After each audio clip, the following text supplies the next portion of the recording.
Et, oui, on a vu la dernière fois là, une première grande rubrique. Presque il faudrait que vous les conceviez comme des rubriques à tiroir, c'est-à-dire vous pouvez ajouter des choses, vous pourriez en fabriquer d'autres peut-être, mais à ce moment-là vous intervenez.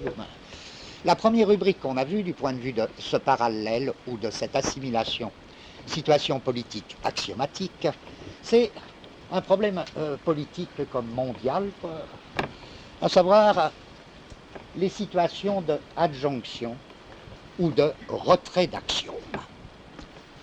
Et ces deux pôles, adjonction, retrait d'axiome, me permettaient de définir une première bipolarité. Une première bipolarité de la forme état. De la forme état au sens moderne. Et ces deux pôles de l'état moderne, c'était état totalitaire, état social-démocrate, suivant que la tendance à la restriction des axiomes se manifestait, ou au contraire la tendance à en ajouter toujours. Et ça variait d'après les lieux. Donc ça, je suppose qu'à moins qu'il y ait des choses... Presque, je rêverais que tantôt, vous gonfliez ça avec des exemples concrets. Alors je disais, le cas du Brésil actuellement, il me paraît exemplaire, en effet, parce que il est comme en état de suspens. Est-ce qu'on va choisir une espèce de ligne social-démocrate avec adjonction d'axiomes? Est-ce qu'on va maintenir la ligne totalitaire, diminution d'axiomes, etc. Bon. Parfois, c'est ici, telle tendance s'affirme, là, l'autre tendance s'affirme. Or, cette première bipolarité d'État, État totalitaire, État social-démocrate, me paraissait répondre au rapport marché intérieur, marché extérieur. La tendance à restreindre les axiomes, où l'État totalitaire apparaît fondamentalement lorsqu'il s'agit d'organiser l'effondrement du marché intérieur ou d'affirmer le primat exclusif du secteur externe. Et la tendance social-démocrate tend à s'affirmer, à prévaloir lorsqu'il s'agit de constituer un marché intérieur et de le mettre en rapport avec le marché extérieur. Bien, c'est donc autour du pôle de la relation marché intérieur, marché extérieur, je crois que l'on pourrait rendre compte des alternances État totalitaire, État social-démocrate. Ou, si vous préférez, adjonction d'axiomes, soustraction d'axiomes. Voilà, bon, ça on l'avait vu. Ma deuxième rubrique, et j'en étais là la dernière fois, c'était, comme dans toute axiomatique, le problème de la saturation. Car, si fort que se présentent, si précisément que se présentent les deux pôles de tout à l'heure, tendance à ajouter, tendance à supprimer des axiomes dans une axiomatique. Il n'en reste pas moins que le problème, c'est est-ce qu'il y a une limite? Est-ce qu'il y a une saturation, l'axiomatique? Encore une fois, la saturation, c'est lorsqu'on ne peut pas ajouter d'axiome à une axiomatique. On ne peut plus ajouter un seul axiome sans que l'ensemble ne devienne contradictoire. Vous dites à ce moment-là, le système est saturé. Est-ce que l'on peut dire que dans le système mondial, plus précisément dans le système mondial capitaliste, est-ce qu'on peut dire qu'il y a une saturation? Si le capitalisme est une axiomatique, est-ce qu'on peut parler d'une saturation de cette axiomatique? Est-ce que la notion de saturation est un concept qui est bon non seulement mathématiquement quand il s'agit d'étudier les axiomatiques, mais est-ce que c'est un concept compréhensif, c'est-à-dire qui nous fait comprendre quelque chose à la situation politique mondiale? Et je disais, notre point de départ, là, c'est ce grand texte de Marx sur la baisse tendancielle de la plus-value. Car c'est dans ce texte que, au maximum, il me semble, bien qu'il ne dise pas ce mot, Marx décrit le capitalisme comme une axiomatique. Et sur la base de quoi? À savoir, toute la thèse de Marx est le capitalisme a bien des limites, mais ces limites sont extrêmement particulières, extrêmement singulières. Alors, qu'est-ce que c'est que ces limites? Et je disais, le texte de Marx, bon, il organise son analyse d'après plusieurs niveaux. Et au niveau le plus simple, c'est la description de cette limite tendancielle. À savoir, Marx nous dit, le capitalisme ne se développe pas sans que les deux éléments du capital ne changent leur rapport, leur proportion. À savoir, plus le capitalisme se développe comme système, nous disons, bon, comme axiomatique, plus la partie du capital représentée par le capital constant, plus la partie du capital constant, tend à l'emporter relativement sur l'autre partie du capital variable. Encore une fois, en quoi, ça il faut que vous compreniez très bien, en quoi est-ce une limite du capitalisme? C'est que le capital variable, c'est la partie du capital investi dans le travail humain. La plus-value, que ce soit vrai ou faux, ça peu importe, je résume la thèse de Marx, la plus-value extorquée par le capital dépend du capital variable. C'est sous son aspect capital variable que se fait l'extorsion, la plus-value par le capital. Le capital constant, c'est la partie du capital représentée par matières premières et moyens de production. S'il est vrai que proportionnellement, le capital constant tend à l'emporter sur le capital variable, ça veut dire quoi? Remarquez déjà, ce qui est une remarque essentielle, sinon on ne peut pas du tout comprendre la thèse de Marx, ça n'empêche pas que la partie capital variable et la plus-value qui en dépend augmentent absolument à mesure que le capital se développe, à mesure que le capitalisme se développe. Le capital variable et la plus-value, plus le capital se développe, plus elle augmente, absolument. Mais ce qui tend à diminuer, c'est l'importance relative du capital variable par rapport au capital constant. C'est-à-dire, plus le capital se développe, plus le capitalisme se développe, plus la part du capital constant tend à l'emporter par rapport au capital variable. Alors, la baisse tendancielle du taux de profit, cette notion marxiste signifie quoi? Signifie à mesure que la partie du capital constant l'emporte relativement, la masse de la plus-value a beau augmenter absolument, elle diminue relativement. Donc, il y a une limite, en sens, il y a une limite très spéciale du capitalisme. En quel sens limite très spéciale? On voit très bien ce que veut dire Marx. Alors. Limite très spéciale puisque la plus-value et le capital variable augmentent dans l'absolu avec le développement du capitalisme, mais en même temps représente dans la somme totale du capital une part de plus en plus petite. Ce qui veut dire que le capitalisme s'approche perpétuellement d'une limite et que cette limite recule, ne cesse pas de reculer à mesure qu'il s'en approche. C'est quoi ça? Comment dire? C'est un statut de la limite très curieux. D'où l'expression baisse tendancielle. Ce serait quoi une telle limite? Une telle limite, c'est ce qu'il faudra appeler une limite immanente. C'est une limite immanente. Et c'est tout le paradoxe d'une limite immanente. Une limite immanente est telle qu'en effet, comme elle est produite et n'est pas rencontrée du dehors par le système, elle est interne. Plus le système s'approche de cette limite, plus il repousse cette limite. C'est comme un statut très très particulier, très singulier de la limite. Ça paraît abstrait, on va essayer de rendre ça tout à l'heure le plus concret possible.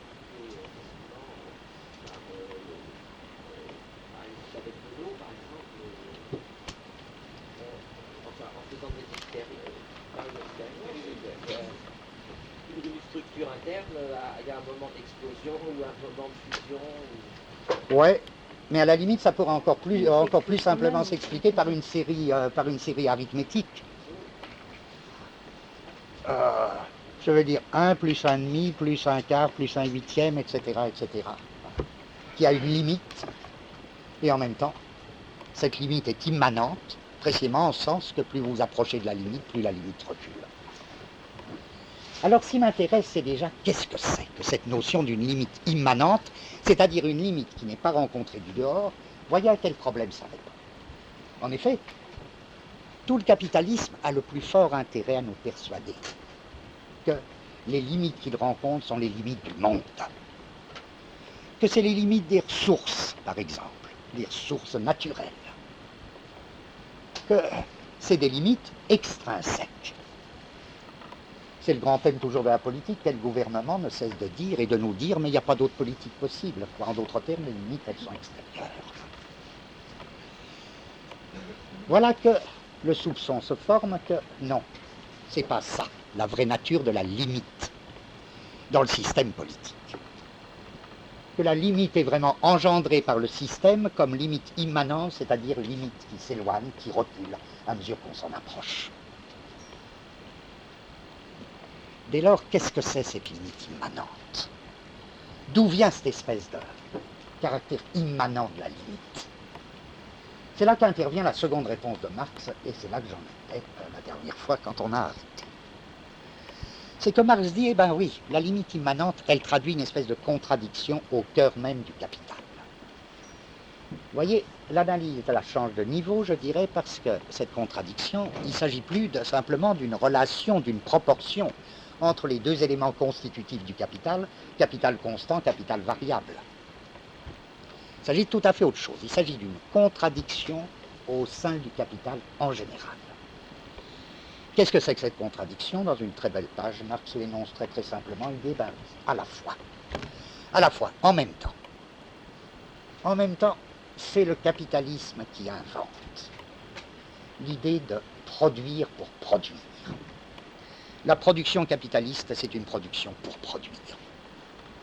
C'est une production qui se prend elle-même comme fin. Et pourquoi est-ce que ça appartient au capitalisme? Là, nos analyses précédentes presque nous évitent de reprendre la lettre des pages de Marx, parce que s'il est vrai que le capitalisme fonctionne par rapport aux formations précédentes ou autres, s'il est vrai que le capitalisme fonctionne avec des flux à la lettre décodés, il va de soi qu'à ce moment-là, le capitalisme libère des flux de production pour la production. Une production décodée, c'est du produire pour produire. Mais acceptons que le capitalisme lance économiquement, et avec ce que ça implique politiquement, cette réalité d'un produire pour produire. Il n'en reste pas moins, et vous voyez que là, c'est presque des choses qu'il faut sentir autant que comprendre. C'est en tant que capitalisme qu'il invente et qu'il déchaîne une force du produire pour produire. En d'autres termes, est-ce que c'est tellement contradictoire? Mais c'est bien une contradiction à ce moment-là intérieure au capital lui-même. C'est en même temps qu'il invente un produire pour produire et que c'est un produire pour le capital. En d'autres termes, produire pour produire, c'est le corrélat d'un produire pour le capital. Et cependant, produire pour le capital et produire pour produire sont dans l'état d'une contradiction vivante. Car si je produis pour le capital, ça soumet la production à des conditions très restrictives qui semblent s'opposer à produire pour produire. En fait, peut-être que ça ne s'oppose pas, mais il y a au moins une contradiction apparente dans le mouvement double, dans le double mouvement du capital, produire pour le capital. Ça reste abstrait tout ça, on va voir. Mais ça veut dire quoi en effet? C'est que produire pour produire est une chose qui ne fonctionne qu'en même temps que je produis pour le capital, puisque c'est le capital qui déchaîne le flux du produire pour produire. Si bien que c'est une très curieuse situation, ça. Alors, reprenons, parce que j'en aurai besoin tout à l'heure, la terminologie pour essayer de la fixer, dont on a eu besoin à propos de tout à fait autre chose, à savoir à propos du problème de la guerre. Mais est-ce que c'est par hasard qu'on a besoin de revenir à cette terminologie en ce moment précis? Je disais, il y a une terminologie très intéressante dans la théorie de la guerre du général Clausewitz. C'est lorsqu'il distingue le but et l'objectif. Le but de la guerre et l'objectif de la guerre. Et la distinction revient exactement à nous dire ceci. Le but de la guerre et l'objectif de la guerre ne sont pas la même chose. L'objectif de la guerre, c'est ce qu'il appelle, pour son compte, la guerre absolue. Et l'objectif de la guerre se définit d'une manière très simple, à savoir le renversement ou l'anéantissement de l'adversaire. Voilà l'objectif de la guerre, comme guerre absolue. Le but de la guerre est tout à fait différent. Le but de la guerre, c'est le but politique, c'est la fin politique qu'un État se propose, fin politique très diverse, ça peut être pour des fins très diverses, c'est la fin politique qu'un État se propose lorsqu'il fait la guerre, c'est-à-dire lorsqu'il se propose simultanément l'anéantissement d'un adversaire. Et Clausewitz dit, le but politique est fondamentalement limité, à savoir c'est tel but qu'un État se propose, tandis que l'objectif est absolu. Il est absolu l'objectif, mais il est quand même très variable. Pourquoi? Parce que l'anéantissement de l'adversaire, ça varie d'après la détermination de l'adversaire lui-même. Anéantir l'adversaire, ça change complètement, suivant que l'adversaire est identifié à l'armée ennemie, ou bien à l'ensemble de la population ennemie, ou encore à autre chose. Vous pouvez avoir un type de guerre, par exemple, où le renversement de l'adversaire est identifié à détruire l'armée ennemie. Vous pouvez avoir un type de guerre où le renversement de l'adversaire est assimilé à détruire la population ennemie. Ce sont deux types de guerre très différents. En d'autres termes, quand je dis la guerre a un but et un objectif variables, le but est toujours limité. L'objectif, il est plus ou moins limité. Quand est-ce que je pourrais parler de guerre totale, ce qui nous paraissait très différent de la guerre absolue? Puisque la guerre absolue, c'est simplement l'objectif, à savoir, de quelque manière qu'on entende l'adversaire, on se propose de renverser l'adversaire, ou de l'anéantir. Mais la guerre totale, c'est différent. C'est lorsque l'objectif devient illimité, à savoir, lorsque l'adversaire est identifié à l'ensemble de la population ennemie. À ce moment-là, l'objectif devient illimité. Il s'agit en effet d'un anéantissement au sens de destruction radicale. Donc, la question au niveau de la guerre, c'est exactement celle-ci. Lorsque l'objectif de la guerre devient illimité, c'est-à-dire lorsque la guerre devient totale, est-ce que n'entre pas dans une contradiction très particulière le but et l'objectif? Le but politique limité de la guerre et le caractère illimité de la guerre totale. Possibilité d'une contradiction. Je dis ce qu'on retrouve là, et si je viens de faire cette trop longue parenthèse, parce qu'on va trouver un problème qui est en résonance avec celui-là. Je dirais, quel est l'objectif du capital et quel est le but du capital? Le but du capital, c'est produire pour le capital. C'est ça son but. Quel est l'objectif du capital?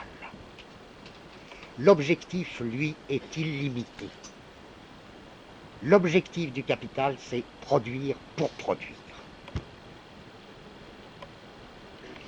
Il est forcé que d'une certaine manière, le but limité, produire pour le capital, et l'objectif illimité, produire pour produire, entrent dans une contradiction au moins apparente. Pourquoi j'ajoute au moins apparente? C'est que la contradiction sera évidemment résolue s'il y a, et si le capitalisme comporte un moyen de la résoudre. Et un moyen concret, une espèce de mécanisme par lequel il ne cesse pas de la résoudre en même temps qu'il la pose. Si l'on découvre ce mécanisme concret par lequel il ne cesse pas de la résoudre en même temps qu'il la pose, nous répondons en même temps à notre question, qu'est-ce qu'une limite immanente? À savoir cette limite qui est produite par le système, mais produite d'une telle manière qu'elle ne cesse pas d'être reculée à mesure qu'on s'en approche. Eh bien oui, oui. Et ça fait partie de la beauté, il me semble, du texte de Marx, de nous montrer en dernier point, en troisième niveau, qu'il y a bien dans le capitalisme un mécanisme qui travaille de telle manière que la contradiction entre l'objectif illimité et le but limité, entre produire pour produire et produire pour le capital, que cette contradiction trouve sa solution, trouve sa résolution, grâce à un processus typiquement capitaliste. Or, ce processus typiquement capitaliste, c'est ce que Marx résume dans la formule suivante: dépréciation périodique du capital existant et création d'un nouveau capital.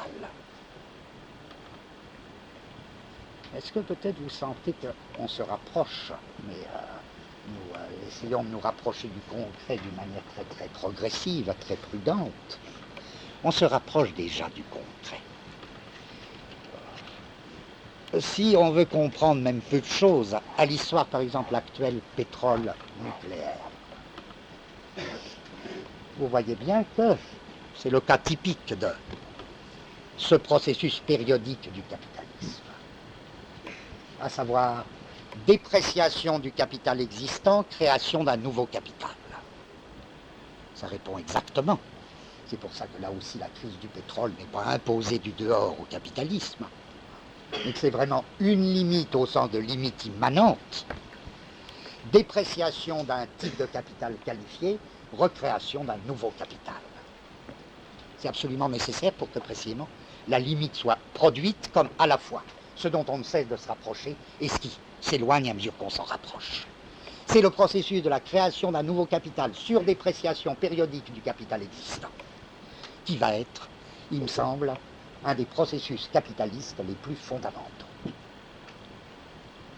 Or, alors essayons juste de tirer une conclusion, si vous comprenez ce point, que le capitalisme marche précisément sur ces deux phases, cette espèce de double phase. Dépréciation du capital, création d'un nouveau capital. Ça donne quelque chose, ça donne un statut à quelque chose qui est en effet très affolant dans le capitalisme, à savoir son impuissance, là qu'on va essayer de voir concrètement, son impuissance à revenir en arrière. Revenir en arrière, ça veut dire quoi? Évidemment, ça ne peut pas vouloir dire revenir à la hache, au silex, au primitif, etc. Il ne s'agit pas de ça. Mais l'impuissance dans des choix politiques et économiques de revenir même à une chose qui aurait été possible quelques années auparavant. Comme si, en effet, la nature de la limite immanente définissait à la lettre ce qu'il faut appeler une flèche irréversible, un cours irréversible du capitalisme, qui évidemment fait notre malheur. Qu'est-ce que je veux dire? Alors là, il faut essayer de parler concret, il faut reprendre tout ça. Si je résume l'ensemble de notions que j'ai dans cette seconde rubrique de la saturation. Je dis la saturation, c'est la limite immanente. Je dis la limite immanente, c'est une limite qui est à la fois produite par le système, dont le système ne cesse pas de se rapprocher et qui recule à mesure qu'on s'en rapproche. Je dis le rapport avec cette limite, le rapport du système avec cette limite définit une flèche irréversible, un cours irréversible, bon, etc. Or vient d'apparaître un livre que je trouve très beau, donc et qui me semble être, qui concerne un tout autre sujet, mais qui me semble être une illustration de ce thème. Si j'essaie de dire concrètement, eh bien oui, voyez comment ça fonctionne, la limite immanente. C'est un livre de Robert Linhart, qui est une espèce d'enquête sur ce qui se passe actuellement au Brésil. Le livre s'appelle « Le sucre et la faim ». Le sucre et la faim, FAIM, et a comme sous-titre « Enquête dans les régions sucrières du nord-est brésilien ». Voilà, je voudrais juste raconter certains points de ce livre et lire des passages. Et mon seul commentaire, ce serait de marquer en quoi j'en ai besoin, c'est-à-dire en quoi c'est l'illustration même d'un des thèmes trop abstraits que je viens d'essayer de développer. Linhart nous dit une chose qu'il le dit si parfaitement que je veux dire que même si on le pensait, il le recrée pour nous. C'est très beau la manière dont il le dit. Il le dit, vous savez, la faim, ben oui, le problème de la faim dans le monde, hein, des gens qui ont faim, évidemment, c'est pas une limite extérieure. C'est ce qu'il appelle la faim produite. D'une certaine manière, on le sait tous que la faim, elle est produite. Qu'est-ce que j'essaie de dire plus confusément quand je parle de limite immanente? C'est précisément par opposition à une limite extérieure. En d'autres termes, la faim, elle n'est pas rencontrée comme le résultat d'une pénurie. Elle est produite comme le fruit d'une organisation. En d'autres termes, malgré que le mot n'est pas joli, il faudrait parler d'une faim, FAIM, sophistiquée par opposition à, ou bien une faim qui n'est pas du tout une faim de pénurie, c'est pas du tout une faim de pénurie. Ce qui est produit, c'est la faim. Voilà, le système, il produit la faim. C'est ça, la limite immanente. Comment est-ce qu'il produit la faim? Il faudrait montrer qu'il le produit dans le processus même de son développement. Que le capital produit de la faim dans le processus même de son développement. Alors, comme idée générale, c'est nul, tout le monde sera prêt à dire d'accord, ben oui. Chaque fois qu'on trouvera une analyse concrète, extrêmement concrète, pour donner un sens à ces formules abstraites, ça prendra évidemment une importance plus grande. Ben, prenons l'exemple de la canne à sucre, dans la région du nord-est brésilien. Voilà que, et j'ai juste besoin d'ajouter, ça fait bien partie du processus produire pour produire et en même temps produire pour le capital. Développement de la canne à sucre. Qu'est-ce que ça veut dire, ça? Ça veut dire que c'est vraiment un développement comme aveugle. Hein? De plus en plus de parcelles de terre vont être prises par la canne à sucre. Produire pour produire du sucre. Bon, vous me direz pourquoi. Parce que c'est en même temps produire pour du capital, pour le capital sucrier. Bon. Alors on produit pour produire du sucre parce que par là même c'est le seul moyen pour produire pour le capital sucrier. Ça veut dire quoi? Ça veut dire que chaque parcelle de terre va être plantée en canne à sucre. Bon, ça veut dire quoi ça? Ça veut dire développement d'une immense propriété, d'une grande propriété foncière. Vous voyez, produire pour produire du sucre et produire pour le capital sucrier, cette contradiction apparente est déjà en train de se dissiper complètement. Il n'y a que le capital sucrier qui puisse produire du sucre pour produire du sucre. Partout, vous allez faire de la canne à sucre. C'est pas rien, ça, parce que c'est une conséquence immédiate. En quel sens? La limite, encore une fois, je raconte tout ça pour montrer dans un cas précis comment la limite est produite du dedans et pas rencontrée du dehors. C'est qu'est-ce qui va se passer si vous êtes dans cette situation? Vous pouvez concevoir, il s'agit bien d'un développement du capital, pas d'une création. En d'autres termes, vous pouvez concevoir que cette situation, par rapport à la situation précédente, présente au moins deux caractères catastrophiques. Deux caractères catastrophiques du point de vue des populations. Premier caractère, effondrement des parcelles privées. Ah bon, oui, dans les premiers stades du capital sucrier, c'est une espèce de stade de grande ferme. Mais la grande ferme, si dur qu'en soit le régime, et c'était pas la fête, la grande ferme, elle conserve encore aux travailleurs agricoles la possibilité de petites parcelles privées, où ils peuvent faire de la culture diversifiée. Un minimum de culture diversifiée. Le développement du capital sucrier partout de la canne à sucre a pour première conséquence quoi? La monoculture. Or là, je n'apprends à personne quelque chose que je n'apprends rien à personne. Ici, je rappelle que un des problèmes fondamentaux de l'économie du tiers-monde, c'est précisément les méfaits capitalistes de la monoculture ou de la monoproduction. Pourquoi? C'est dans cette monoculture, donc, déjà. On comprend alors comment déjà la limite est produite dedans. En quel sens? En ce sens que toute la terre est occupée sous la forme de la grande propriété qui anéantit tout ce qui restait des parcelles privées cultivables par les travailleurs agricoles. Pratiquement, ils s'en vont dans la ville. Encore une fois, c'est pas que le vieux temps de la ferme était bon, au contraire, il y a même des raisons positives pour lesquelles ils émigrent dans la ville. Mais réellement, il y a un mouvement qu'il faut bien appeler de déterritorialisation. Ça va être à la base de la formation des grandes villes bidonvilles. Et en plus, toute possibilité d'une nourriture diversifiée, un peu diversifiée, est supprimée. À savoir, les petites parcelles privées permettaient le maintien d'une certaine hétérogénéité dans l'alimentation.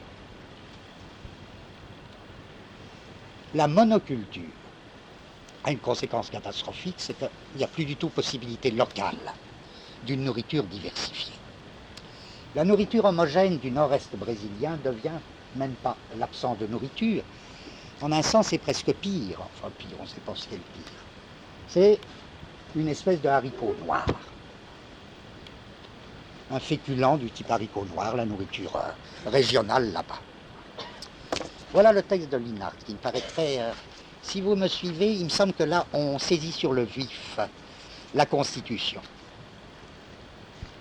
de ce que j'appelais la limite immanente. C'est ce qu'il appelle précisément une fin moderne. Je veux dire, une fin moderne, c'est, si vous voulez, la fin FIM, la fin immanente.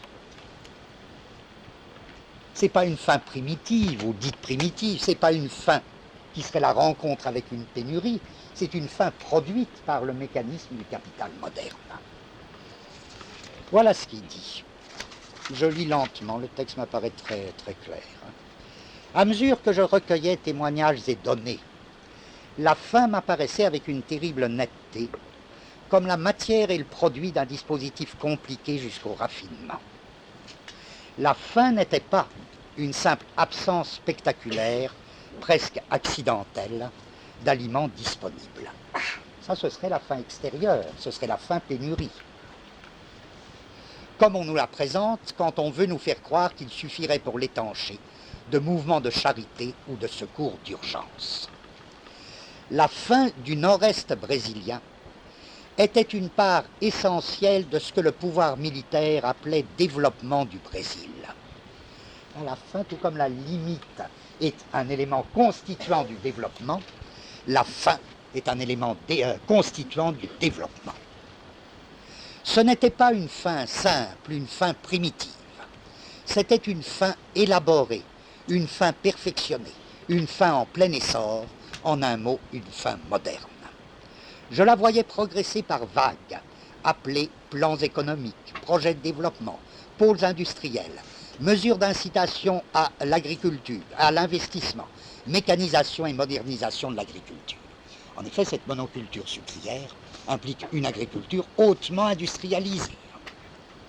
Il fallait beaucoup de travail pour produire cette fin-là. De fait, un grand nombre de gens y travaillaient d'arrache-pied.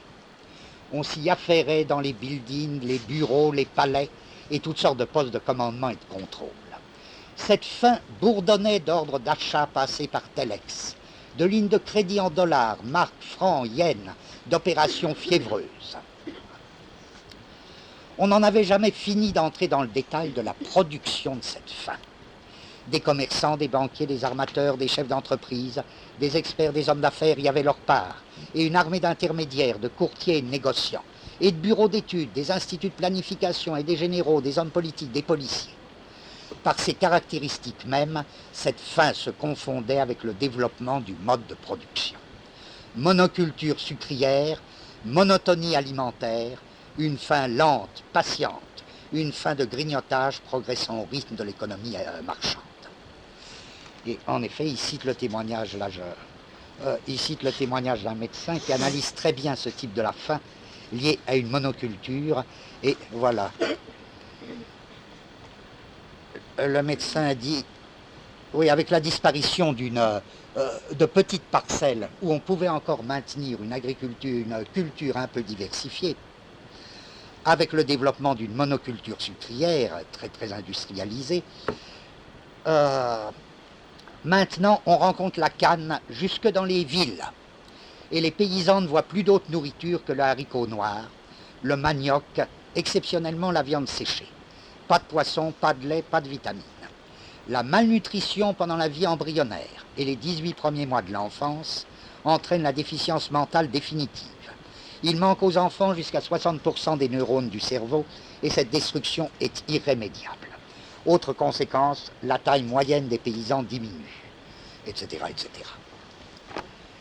Voilà, si vous voulez, comme le premier point, je dis que si l'on saisit bien cette notion de faim produite, ce que l'INAF propose d'appeler faim moderne, la faim qui est produite par un processus de développement en tant que tel, on a exactement ce que je cherchais à faire sentir, à faire saisir, à savoir ce statut de la limite immanente. Et je voudrais chercher si on a le moyen aussi de donner un statut concret à l'idée de la flèche irréversible. Quelque chose d'irréversible dans ce mouvement par lequel une limite est produite, limite constamment repoussée, en même temps qu'elle est atteinte. Car c'est terrible ce processus. Je veux dire, la faim, ça n'a jamais été une manière dont on supprime les gens. En un sens, ce serait presque trop beau si les gens, comme on dit, ils en mourraient. Il y a beaucoup de gens qui meurent de faim. Mais ce qu'il y a de terrible dans la faim, c'est que la faim aussi, ça multiplie les affamés. C'est-à-dire, ça en reproduit autant que ça en fait périr. Or, ça c'est bien le processus de la limite qui est perpétuellement repoussé, en même temps qu'on s'en rapproche et qu'on ne cesse pas de s'en rapprocher. Or, en effet, qu'est-ce que c'est que cette flèche irréversible dans le système capitaliste? J'essaie de reprendre là, cette même situation dans le Brésil. Voilà ce que nous dit Lima. C'est que le développement de la monoculture sucrière hautement industrialisée, qui ravage et supprime toutes les petites parcelles subsistantes, eh bien, c'est pas encore le dernier mot. Car voilà l'histoire qui nous raconte et qui est très fascinante, il me semble. C'est que cette monoculture sucrière, elle a comme un premier grand stade de développement, à savoir produire du sucre pour produire du sucre. Mais ça ne s'arrête pas là. Second grand stade de développement, on va servir de l'alcool de sucre pour le mélanger à l'essence et faire marcher les voitures. Bon, ça répond bien à produire pour produire, il faut bien en faire quelque chose de cette surproduction. Le marché du sucre, il ne va pas fort, le marché mondial, donc bon, on va servir d'une partie de l'alcool du sucre pour produire une essence meilleur marché. Bon, c'est donc, je dis, c'est un second stade du développement. Puisque il ne s'agit plus de la grande propriété foncière, toute l'industrie automobile entre dans le coup du développement sucrier. Seulement, qu'est-ce qui va se passer?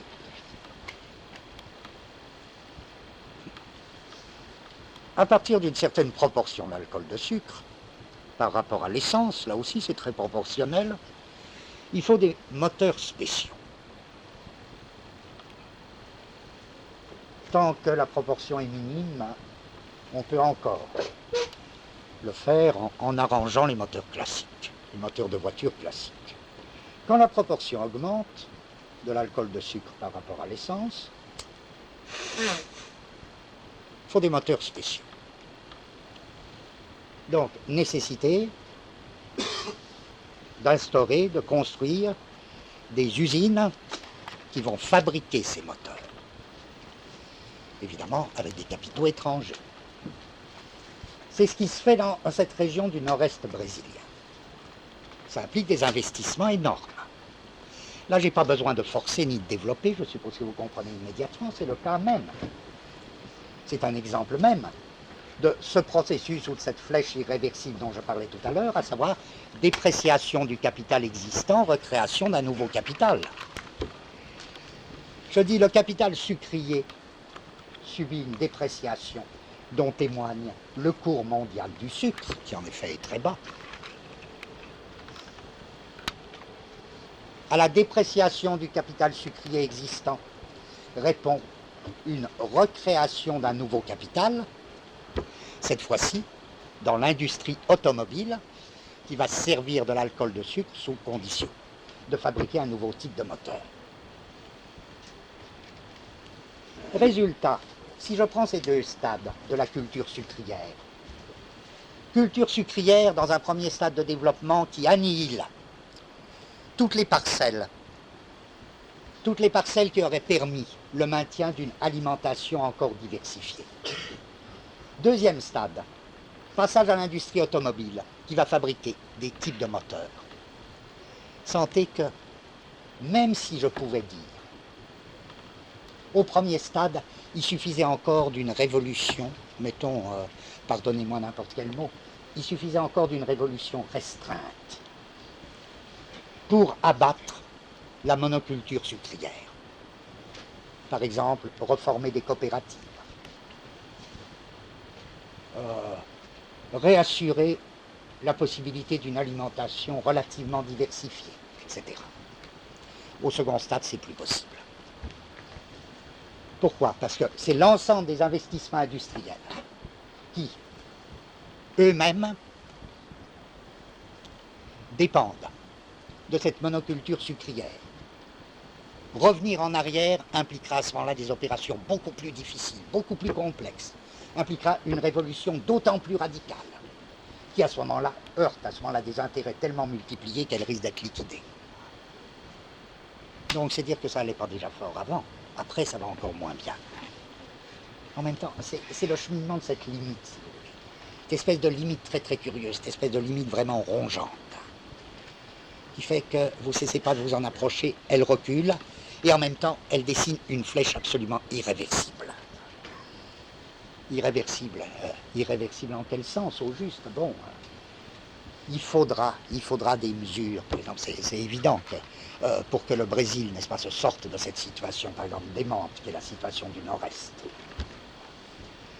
voilà, ce sera beaucoup plus difficile maintenant, où l'investissement industriel est pris dans cette espèce de mouvement et a pris le relais du mouvement de la culture sucrière qu'il y a 10 ans. Bon. Voilà ce que je voulais appeler cette espèce de saturation, qui est une saturation très bizarre, puisque vous voyez qu'elle ne cesse pas de reculer en même temps qu'on s'en approche.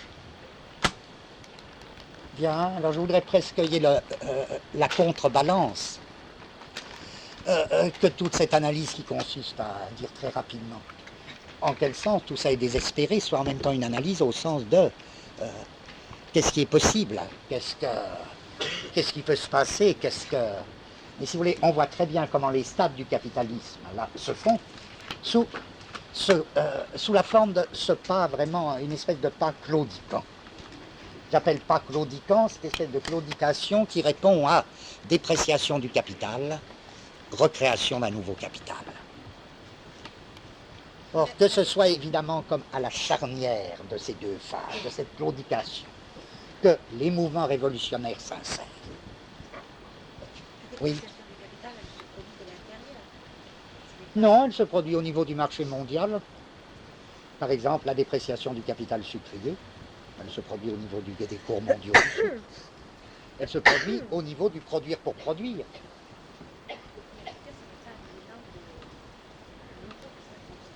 Ah non, oui, tu as raison. Non, non. Vous voyez, je ne peux pas être plus clair. Est-ce qu'il y a des... Alors, dans cette rubrique saturation, moi, je mettrais tous ces problèmes de limite tels que je viens de les esquisser, mais si vous voyez. Oui. Par exemple, ça me fait penser à un article qui n'est pas paru simplement dans France Soir, il y a quelques années. Ça s'appelait Oraison sur le sucre. C'est ça. Oui, Et il oui, expliquait oui. quelque chose qui est pareil que ça. Oui. C'est-à-dire que l'on avait imposé à Cuba la monoculture de la canne à sucre. Oui, Cuba est un... Oui, oui. Et qu'il y avait un procédé supplémentaire qu'on n'avait pas industrialisé. Donc il manquait quelque chose. Oui, oui, oui. Et à ce moment-là, ils étaient arrivés avec l'exploitation des paysans de l'île, avec l'acquisition de technologies de canne à sucre, à faire que les Cubains produisent, avec l'endettement qu'ils avaient par rapport à l'Amérique, ils produisent pour...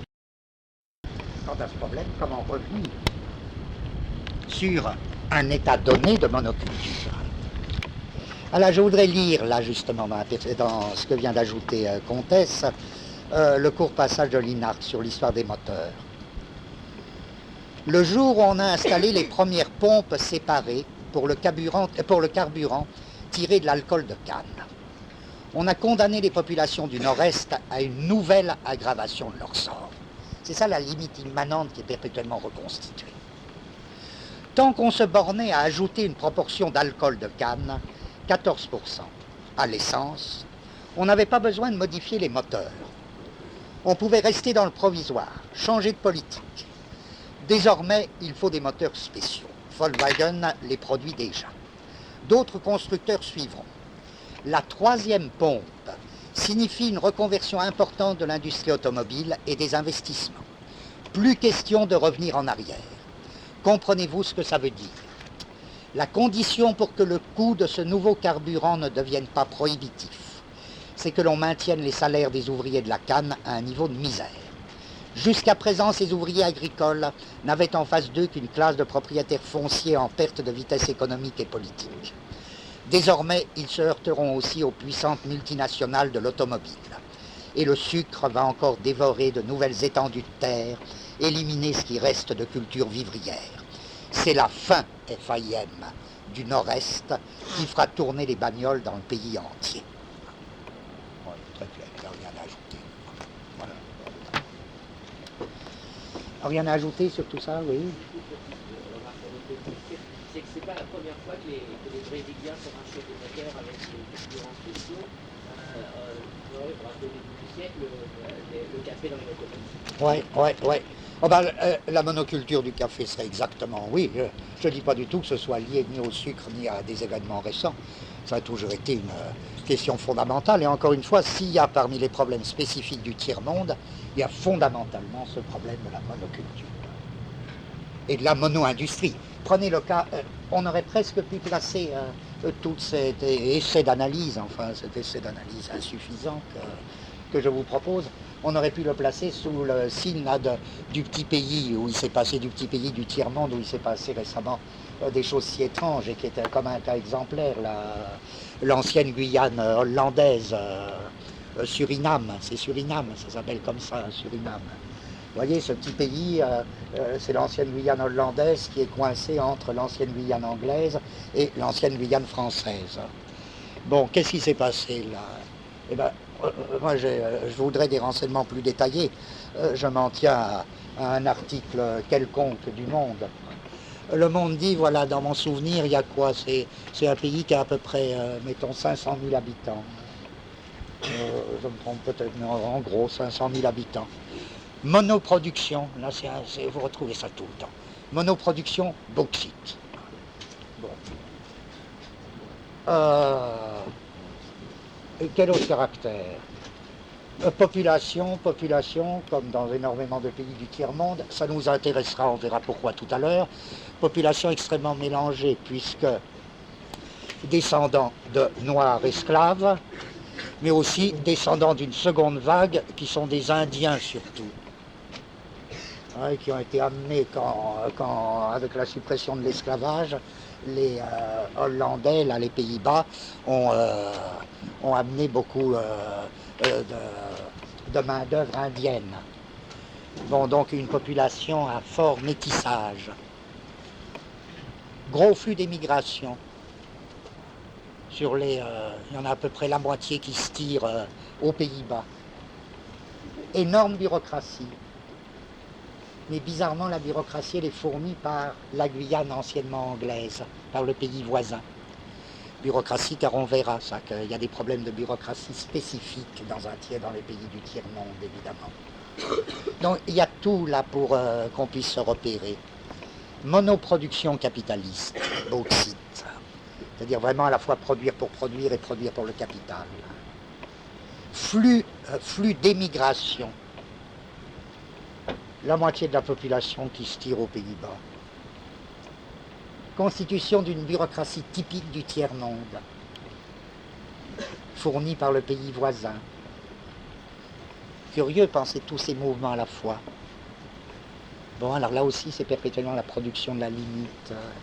Comment le système ne rencontre jamais une limite extérieure, ne cesse pas de produire sa limite. Bon, on va revenir sur tous ces points.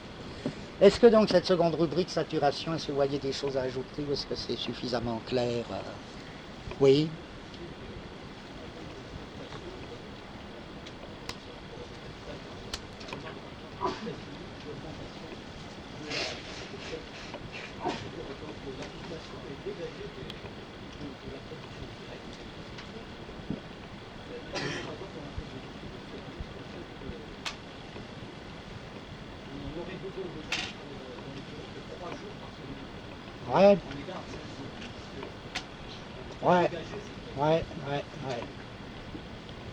Ouais, ça tu as complètement raison de dire que, voilà, on le retient, mais ça devance d'autres thèmes que je voulais aborder. Donc je retiens déjà que si vous suivez cette espèce de loi dégagée par Marx, n'est-ce pas, du capitalisme, à savoir, à mesure du développement du capital, la part du capital constant, c'est-à-dire investi dans les machines, l'emporte sur la part du capital variable investi dans le travail. Ça explique fondamentalement le statut du travail actuel. Qu'est-ce que c'est le problème actuel du travail? On constate, et là il faudra se demander pourquoi, je veux dire aussi bien dans les pays du tiers-monde que dans les pays du centre, on constate quoi? Le développement de plus en plus grand de formes de travail dites précaires. Qu'est-ce que c'est les formes du travail précaire? Les formes du travail précaire, c'est soit le travail noir, soit le travail intérimaire,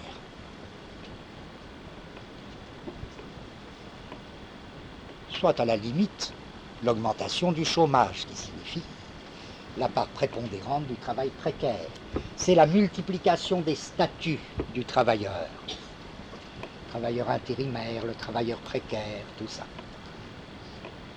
Linhart, toujours dans le même livre, analyse les formes du travail précaire à mesure, par exemple, que les travailleurs agricoles ne vivent plus sur le terrain de la grande propriété, mais émigrent dans les bidonvilles. Ils prennent de plus en plus le statut de travailleur précaire. Mais en même temps, qu'est-ce qui se passe dans les pays riches, dans les pays dits développés, dans les pays du centre? Par exemple, dans des pays comme le nôtre, tout le monde le voit, c'est la multiplication, l'importance de plus en plus grande des mêmes formes de travail intérimaire et précaire. Comme si là, la situation des pays du centre et la situation des pays du tiers-monde, bizarrement, n'étaient pas tellement différentes. Qu'est-ce qui se passe actuellement? Alors, il faudrait vraiment être un économiste très classique pour dire que c'est un accident. C'est évidemment pas un accident. C'est pas un accident lié à un moment de crise. c'est vraiment l'expression de la tendance la plus profonde du développement du capitalisme. Cette tendance, on peut l'énoncer de la manière suivante, exactement en reprenant les termes de Marx. À mesure que le capital constant prend une importance de plus en plus grande par rapport au capital variable, vous vous rappelez, capital variable, c'est le capital qui a affaire avec le travail. À mesure que le capital constant, qui lui a affaire avec les moyens de production, prend une importance de plus en plus grande, ne serait-ce que par l'automation, par rapport au capital constant, par rapport au capital variable, les formes de travail deviennent des formes du travail précaire, des formes du travail noir, des formes du travail intérimaire. Bon. Et là,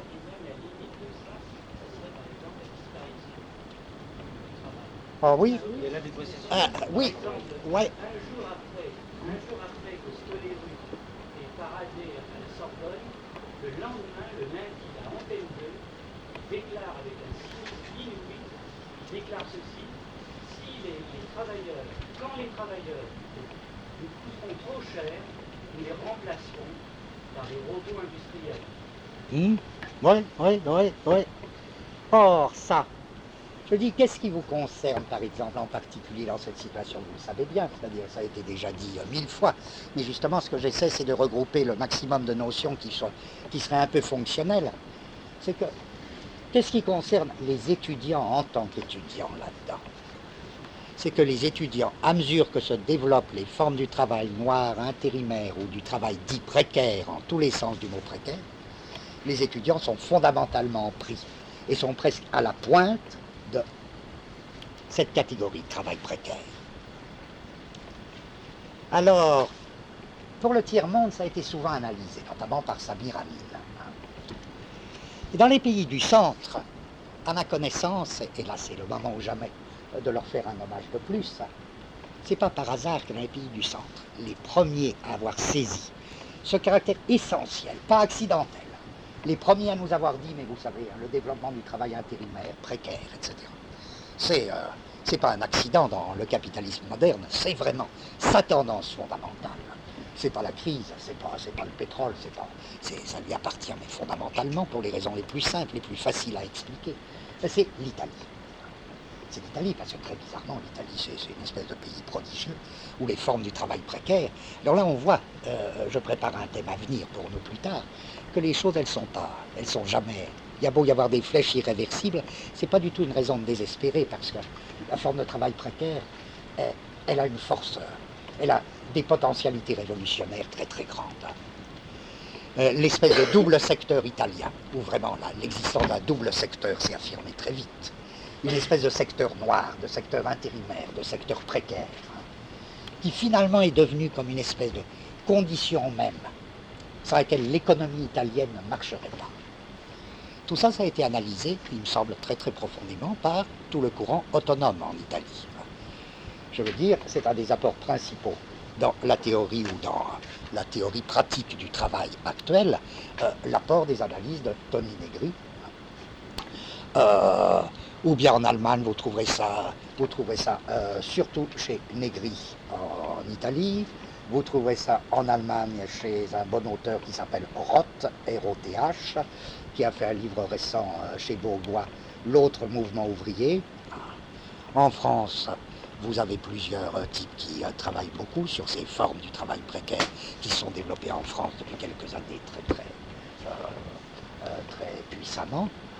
Or, je prépare des conclusions plus consolantes pour tout à l'heure. C'est que, encore une fois, les potentialités révolutionnaires de ces limites immanentes, on peut guère dire d'avance, et ça c'est très très consolant. Dans quelle mesure c'est le système qui les produit, mais dans quelle mesure elles se retournent contre le système. La situation italienne, la situation économique italienne, telle que travail précaire semblerait vouloir dire que l'économie italienne se passe à la limite d'un tel travail, mais en fait, c'est ce travail précaire qui est devenu un élément indispensable à l'ensemble de l'économie. Dès lors, les nouvelles formes de lutte qui deviennent possibles. La manière dont, dès lors, forcément, les luttes sortent du cadre étroit de l'entreprise, de l'usine, prennent nécessairement pour lieu beaucoup plus un quartier, une région, etc. Pourquoi, dès lors, le PC, le PCI, Quelle est la différence à cet égard entre la politique du travail du PCI et la politique du travail de l'autonomie? C'est à partir de là que je crois les différences deviennent très très concrètes. Pourquoi le PC tient tellement à maintenir le cadre de l'entreprise? Bon, c'est évident, quoi. C'est évident. Bon. Passons à une troisième rubrique. À moins qu'on se repose. Non? Je dirais troisième rubrique, mais vous m'interrompez si vous voyez d'autres. Vous voyez, je voudrais que chaque rubrique soit gonflable, quoi, qu'on puisse y ajouter des choses. Troisième rubrique, je cherche toujours à appliquer cette axiomatique faire cette axiomatique de la politique. Je dis, vous vous rappelez que dans une axiomatique, eh bien, l'axiomatique ne renvoie pas elle-même à un modèle à réaliser, mais elle renvoie à des modèles de réalisation. Et que toute la thèse que je vous proposais, thèse à ce moment-là très abstraite, mais qui devrait maintenant devenir plus concrète, toute la thèse que je proposais, c'était que les États modernes n'étaient pas comme les empires archaïques, des modèles à réaliser, le modèle impérial archaïque, mais fonctionnaient comme des modèles de réalisation par rapport à l'axiomatique. Ce qu'on appellera modèle de réalisation par rapport à une axiomatique, c'est un domaine dans lequel les relations purement fonctionnelles de l'axiomatique s'effectuent de manière très diverse, de manière variable. Dans l'exemple d'axiomatique que j'avais donné là, à un niveau purement mathématique, je disais, bon, prenez une axiomatique à 2 axiomes ou à 3 axiomes que j'avais définis, et vous voyez qu'elle s'effectue à la fois dans l'addition des nombres entiers et dans la composition des déplacements dans l'espace euclidien. On dira, l'addition des nombres entiers et la composition des déplacements dans l'espace sont comme 2 modèles de réalisation de l'axiomatique, c'est-à-dire 2 des domaines dans lesquels cette axiomatique s'effectue. Je dis maintenant, quant à la situation politique, les États, je ne prétends pas épuiser leur nature, je dis un des aspects des États modernes, c'est qu'ils fonctionnent comme les modèles de réalisation de l'axiomatique du capital. C'est-à-dire, ce sont les domaines dans lesquels l'axiomatique du capital s'effectue. Et c'est par là que je répondais à la question: pourquoi le capitalisme a-t-il besoin de la forme État, alors qu'à première vue, il pouvait s'en passer, ou même renverser cette forme? La réponse était, si le capitalisme a maintenu la forme État et recréé une structure particulière des États modernes, c'est pour une raison très simple, c'est parce qu'il en changeait tout à fait la nature. Il avait besoin des États parce que les États lui fournissaient les meilleurs modèles de réalisation pour son axiomatique. Voilà, c'est donc une réponse relativement simple. Je dis, acceptons ça comme hypothèse et voyons où ça nous mène. Vous voyez tout de suite que nous sommes amenés à distinguer déjà 2 notions. Nous sommes amenés à distinguer les 2 notions de homogénéité et de isomorphie. Quelle distinction entre homogène et isomorphe? Je pense que c'est évident que des formes États peuvent être très différentes les unes des autres. Il ne s'agit pas de dire tous les États se valent. C'est pas vrai, tous les États se valent pas. Il ne s'agit pas de dire non plus que, peut-être il ne faut pas non plus dire qu'il y en a de bien et d'autres pas bien, c'est pas ça. Il faut plutôt dire, oui, il y a des formes très hétérogènes d'États. En d'autres termes, les États sont hétérogènes, les États modernes sont hétérogènes. On a déjà vu une première bipolarité, État totalitaire, État social-démocrate. C'est pas vrai que ça se vaille, non. Il y a une hétérogénéité des États totalitaires et des États sociaux-démocrates, même lorsqu'il y a compénétration lorsqu'il y a des éléments de l'un dans l'autre. C'est pas la même chose. Mais je dis, les États peuvent être hétérogènes et pourtant être isomorphes. Qu'est-ce que c'est isomorphe? Isomorphe, ça voudra dire, ils sont les uns comme les autres, modèles de réalisation pour une seule et même axiomatique. Donc des États hétérogènes peuvent être isomorphes. Un État totalitaire et un État social-démocrate peuvent être deux domaines de réalisation pour une seule et même axiomatique. Par là même, ils sont isomorphes, et pourtant ils ne sont pas homogènes. De même, je dirais grossièrement, pour reprendre la comparaison que je faisais, l'addition des nombres entiers et la composition des déplacements dans l'espace, ce n'est pas deux domaines homogènes, c'est absolument hétérogène. Ça n'en est pas moins isomorphe dans la mesure où c'est deux modèles de réalisation pour une seule et même axiomatique. La même axiomatique s'effectue dans l'un et dans l'autre des deux domaines. Donc je dirais, voilà, est-ce qu'on peut dire que tous les états, même hétérogènes, sont isomorphes? Cette question abstraite, elle peut avoir un certain intérêt concret. Ça pourrait nous entraîner à nuancer des choses, c'est-à-dire à chercher l'ensemble, à chercher à déterminer l'ensemble des bipolarités d'états modernes. Je disais, première bipolarité, qu'est-ce qui montre qu'en gros, on pourrait supposer une espèce d'isomorphie de tous les états, quels qu'ils soient. Une isomorphie, encore une fois, sans homogénéité. Cette donnée fondamentale de l'économie, à savoir, il n'y a qu'un seul et même marché mondial. Il n'y a qu'un seul et même marché mondial, à savoir le marché capitaliste. Car il est difficile de comprendre quoi que ce soit, si on ne tient pas compte de ceci, que les pays socialistes eux-mêmes baignent dans un marché mondial qui est le marché mondial capitaliste. Donc, c'est l'existence d'un seul et même marché mondial. Merci infiniment. Oh, ce courrier. Ganjar, c'est encore du courrier pour toi. Hein? Merci beaucoup.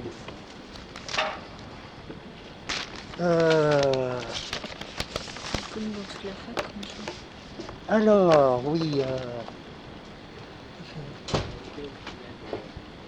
Un seul et même marché mondial. Un seul et même marché mondial, ça implique bien cette espèce d'isomorphie des États des formations étatiques les plus hétérogènes. Et je dis, on a vu une première bipolarité. Cette bipolarité, qui variait avec la position respective du marché intérieur par rapport au marché extérieur, elle vaut avant tout, je ne dis pas du tout exclusivement, elle vaut avant tout pour les États que j'appellerais États du centre. Les États du centre, ça impliquerait quoi du point de vue d'une axiomatique? Ça impliquerait déjà beaucoup de questions que moi j'ai pas du tout encore traitées là, et que je cite, dont je fais l'énumération sans vouloir les analyser. Je veux dire, pourquoi une axiomatique doit-elle être centrée? Est-ce qu'il appartient à une axiomatique d'avoir un centre et quoi? Eh bien, par exemple, un centre et une périphérie. Est-ce qu'il y a des axiomes du centre et des axiomes de la périphérie? Et qu'est-ce que voudrait dire cette distinction dans une axiomatique du centre et de la périphérie? Et le fait est, si par exemple vous vous reportez aux analyses célèbres de Braudel sur la formation du capitalisme, je crois que dans les thèses de Braudel, il insiste énormément sur ce point. Comment le développement du capitalisme a impliqué la formation d'un centre dans ce que Braudel appelle précisément, en créant un peu ce concept, l'économie monde. Pourquoi l'économie monde est-elle fondamentalement une économie centrée? Avec le problème essentiel que Braudel analyse en détail, comment s'est constitué le centre dans l'économie monde capitaliste? Réponse, pourquoi est-ce qu'il s'est constitué en Europe à tel moment? Et pourquoi est-ce qu'il y a eu une espèce de rivalité entre le sud et le nord de l'Europe? Et pourquoi c'est le nord qui l'a emporté? La question est d'autant plus importante pour nous que c'est au nord qu'en même temps s'installaient les véritables formes, ou les plus solides, les plus consistantes des formes État. C'est là aussi que s'est constitué le centre de cette économie monde du point de vue, ou le centre de cette axiomatique. Or, c'est au centre que s'est élaborée très vite cette bipolarité première qu'on a vue. adjonction d'axiomes, soustraction d'axiomes, ou si vous préférez, pôle totalitaire, pôle social-démocrate. Mais je dis, est-ce qu'il n'y a pas d'autres bipolarités?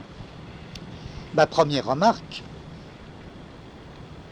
à partir de 1918, le centre s'est vu imposer, là je pèse mes mots parce qu'on ne peut pas dire qu'il l'ait favorisé, s'est vu imposer une seconde bipolarité, à savoir celle des États capitalistes et des États dits socialistes ou qu'on appelle socialistes bureaucratiques.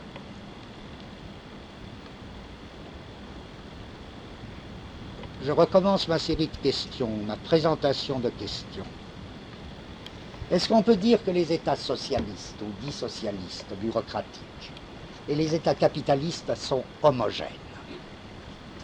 Comme je cherche à faire du regroupement d'un certain nombre de données politiques, je vous l'ai depuis la dernière guerre, autant rappeler que ça a été dit souvent. Ça a été dit souvent et beaucoup d'auteurs ont développé le thème d'une homogénéité, d'une homogénéisation de plus en plus poussée des États dits socialistes et des États capitalistes. Un des premiers à avoir développé cette thèse après la guerre est un Américain qui s'appelait Burnham. Mais la thèse a été reprise 1000 et 1000 fois. Bon, qu'est-ce que ça veut dire qu'il y aurait une homogénéité? Est-ce qu'il y a même besoin d'invoquer une homogénéité? Certains et beaucoup d'auteurs ont analysé bien les structures du socialisme bureaucratique et ont pensé que c'était vraiment de grossières apparences qui permettaient de parler d'une sorte d'homogénéité. Par exemple, c'est le développement de la planification, c'est le rôle de la planification, c'est le développement de la bureaucratie, mais c'est tout ça, c'est très vague parce que chaque fois la question rebondit. Est-ce que la bureaucratie dite socialiste est la même chose que la bureaucratie capitaliste ou même que la bureaucratie du tiers-monde? Chaque fois, il y a nécessité d'analyse différentielle très très prudente. Mais au point où on en est, nous, on aurait plutôt tendance à se dire, mais ça n'a pas tellement d'intérêt cette question, parce qu'il n'y a aucun besoin que les États soient homogènes pour être isomorphes. On pourrait à la limite, c'est même pas sûr qu'on puisse, mais je dis juste, au point où nous en sommes de notre analyse, on pourrait à la limite parler d'une isomorphie des États capitalistes et des États dits socialistes, sans que cette isomorphie entraîne la moindre homogénéité. Ça voudrait dire seulement que c'est des modèles de réalisation hétérogènes par rapport à une axiomatique qui reste l'axiomatique du capital. En tout cas, je dis que le centre s'est vu imposer une seconde bipolarité entre État capitaliste et État socialiste bureaucratique. Et puis, tout le monde sait que il ne s'est pas vu imposer, c'est pour ça là qu'il faut nuancer les mots, que le centre a organisé une troisième bipolarité. La seconde bipolarité, je l'appellerai, autant faire de la géographie comme tout le monde, je l'appellerai la bipolarité ouest-est. La troisième bipolarité, qui appartient à l'axiomatique du capital, cette fois-ci ne s'est pas vu imposer, il a organisé cette troisième bipolarité. C'est la fameuse bipolarité nord-sud. Nord-sud, il y a de géographie que fictive. Il y a de géographie que fictive. Je veux dire, le sud, il peut très bien être au nord, qu'est-ce que ça peut faire? C'est un vecteur, le vecteur nord-sud.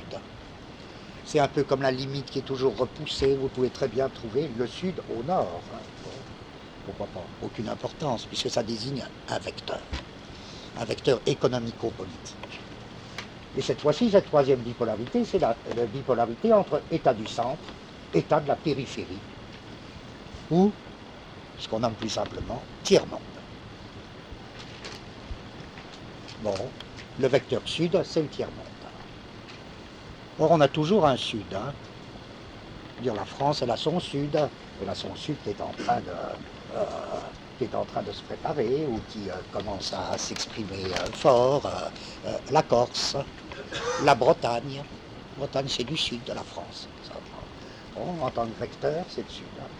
Bon, comme dit Giscard, rappelez-vous, dans son grand discours, c'est embêtant, plus que ça s'équilibre entre l'ouest et l'est, plus que ça se déséquilibre du nord au sud. Bon, c'est très important pour nous, parce que ça, c'est la production de la limite. C'est nos seules raisons d'espérer. Sinon, on serait foutu. Bon, je dis donc, c'est une troisième bipolarité. Bon, ma question est celle-ci. Alors, sans même avoir besoin de dire tous les États, cette bipolarité troisième, nord-sud, je peux dire qu'elle a eu deux grands stades. L'organisation de la colonisation, par là qu'elle est organisée, et puis avec la fin de la colonie, avec la fin des colonies, de la colonisation, l'organisation d'un tiers-monde par le capitalisme.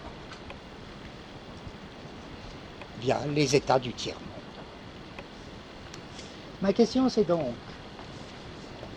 il ne s'agit pas du tout de dire tout ça c'est homogène, il s'agit de poser la question dans quelle mesure toutes ces formations et toutes ces bipolarités, dans quelle mesure toutes ces formations étatiques sont-elles isomorphes, même si elles sont très hétérogènes. Vous voyez que c'est une question qui ne peut être pensée que par rapport à leur fonctionnement, par rapport au marché mondial. Je reprends, et là je prends un minimum de risque, mais sans en avoir l'air, sans vous dire pourquoi, c'est parfait. Je prends un minimum de risque parce que j'essaie de donner alors des définitions très simples à mes risques et périls de deux notions très courantes, mode de production et rapport de production. Je dirais, ben voilà, vous comprenez, un mode de production, pour moi, je dirais, c'est pas compliqué, je ne cherche pas du tout à dire des choses savantes, ni même techniques. Je dirais, un mode de production, il est étroitement déterminé par le rôle de la force du travail,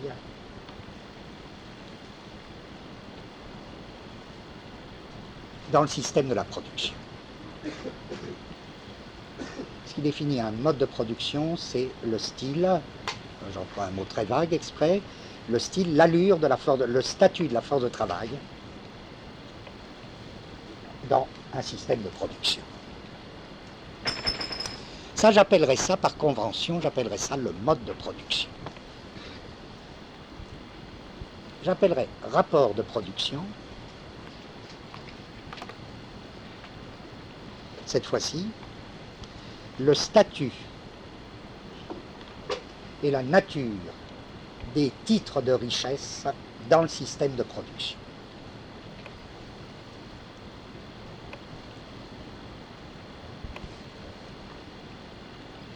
Vous voyez déjà où je veux en venir, je dirais à la limite.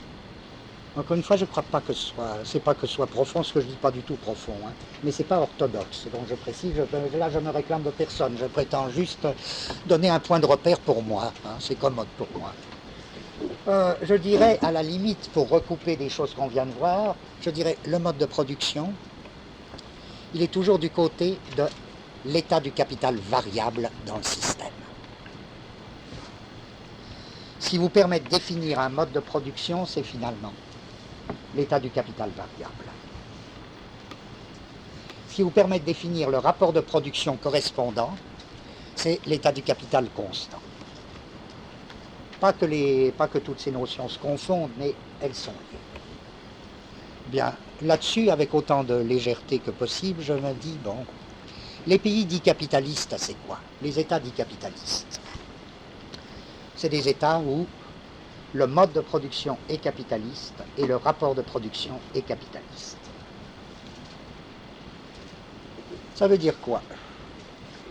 Ça veut dire que la forme majeure du titre de richesse, c'est le capital. On l'a vu, là je ne reviens pas là-dessus, c'est même la seule chose où j'avais beaucoup insisté. Le capital ne désigne pas des moyens de production, il désigne des droits de propriété ou des titres de richesse investissables dans les moyens de production. Ce qui n'est pas du tout la même chose. Bon. Alors je peux dire, il y a un rapport de production qu'on peut déterminer comme capitaliste, c'est lorsque le capital détermine le rapport de production, c'est-à-dire lorsque les titres de richesse sont identiques au capital lui-même. Le mode de production capitaliste, c'est quoi? C'est lorsque la force de travail a pour statut le salariat. Eh bien, ce qui implique la plus-value capitaliste, ce qui n'est pas la même chose que la plus-value féodale, la plus-value dans d'autres systèmes. Donc je peux dire que les États du centre sont en gros des États capitalistes. C'est-à-dire que le rapport de production et le mode de production y sont capitalistes. Qu'est-ce qui se passe et comment est-ce qu'on pourrait définir très très légèrement, là, très comme ça pour s'y reconnaître, le socialisme dit bureaucratique? Non, les pays dits socialistes ou socialistes bureaucratiques. Qu'est-ce que c'est? Je veux dire, si on pose la question d'où vient le capital? Dans un pays capitaliste, le capital, il vient du capital. D'où la fameuse conception de l'accumulation dite primitive du capital. Et comment le capital vient-il du capital? Parce que précisément, le capital définit les titres de richesse convertibles. Dans un pays dit socialiste, d'où vient le capital? Vous voyez, ce qui définit le capitalisme, encore une fois, ce n'est pas le capital. C'est le fait que le capital il soit le rapport de production ou le titre de richesse. Dans un pays socialiste, le titre de richesse ou le rapport de production, ce n'est pas le capital. Pourtant, il y a du capital. Il y a une fabrication du capital dans les pays dits socialistes. Alors, qu'est-ce que c'est, le titre de richesse? C'est-à-dire l'élément qui va permettre la fabrication du capital. Je crois qu'on peut dire un pays est socialiste bureaucratique lorsque le titre de richesse ou l'élément qui permet la fabrication du capital n'est pas le capital, mais est le plan. C'est le plan. Vous me direz comment on fait du capital avec du plan? Pas plus difficile que quand on fait du capital avec du capital. Pas plus difficile. Je veux dire, ou bien aussi difficile. Aussi difficile. Mais c'est évidemment la planification qui, dès la période léniniste, a été l'élément constituant de la fabrication d'un capital intérieur pour l'URSS. Je veux dire, si État dit socialiste et État capitaliste ne sont pas homogènes, il me semble que c'est pour une raison simple. C'est qu'on peut toujours, si on prend les choses au milieu du parcours, homogénéiser. Dire, ah mais le capitalisme c'est beaucoup planifié et attacher de plus en plus d'importance au plan. Vous voyez par exemple le New Deal. Et on peut dire, ou bien voyez l'Allemagne hitlérienne. Et puis on peut dire aussi, et voyez les pays socialistes, l'importance du plan. Mais ce qui compte, c'est que c'est très bête de prendre les choses comme en l'isolant du mouvement. Le mouvement est en fait opposé. Dans les pays socialistes bureaucratiques, c'est le capital qui dépend du plan. Je veux dire, c'est le plan qui est l'élément de fabrication du capital. Dans les pays capitalistes, il peut y avoir un plan, et même un plan relativement puissant dans certaines occasions, par exemple en France à la Libération. C'est juste l'inverse. C'est le capital qui est l'élément de fabrication des morceaux de production planifiés. Le rapport capital-plan change complètement dans un cas et dans l'autre. Si bien que, dans le cas des États dits socialistes, il me semble que nous serions en droit de dire, mais bien sûr, le rapport de production n'y est pas, n'est pas le capital. Le rapport de production, c'est le plan.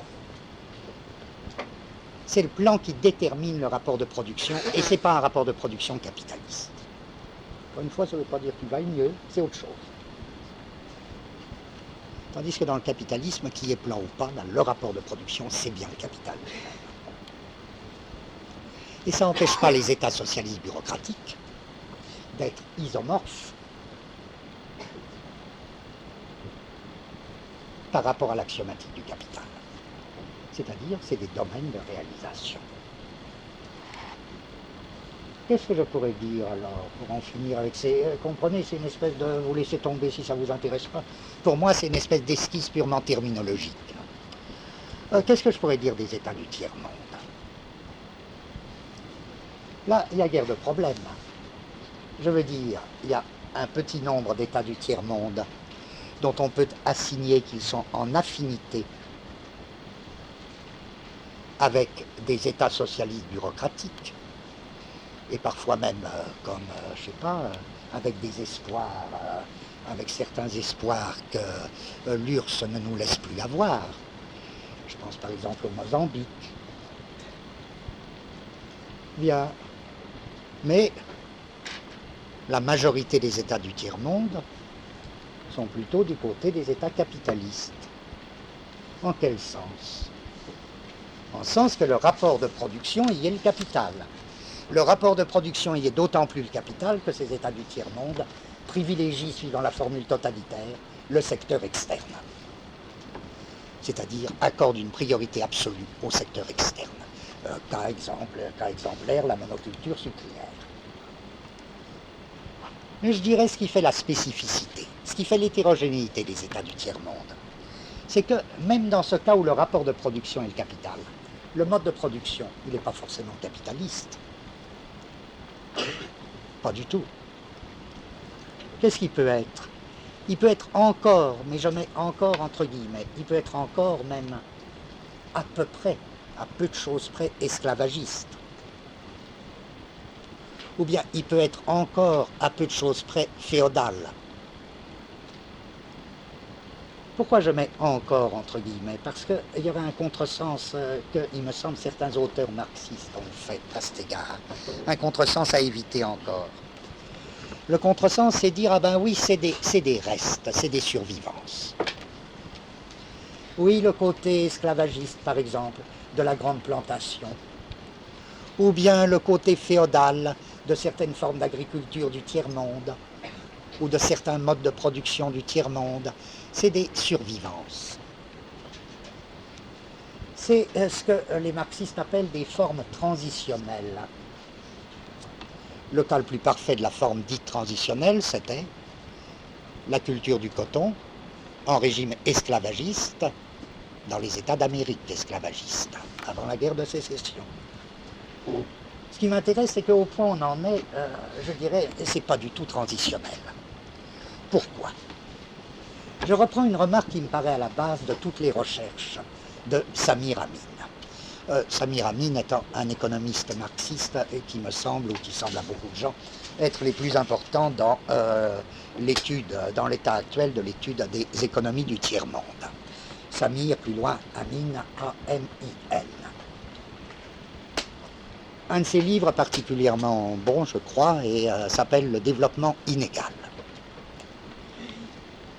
La base de la thèse de Amin, c'est que, loin qu'il s'agisse de formes transitionnelles, il s'agit de formes périphériques.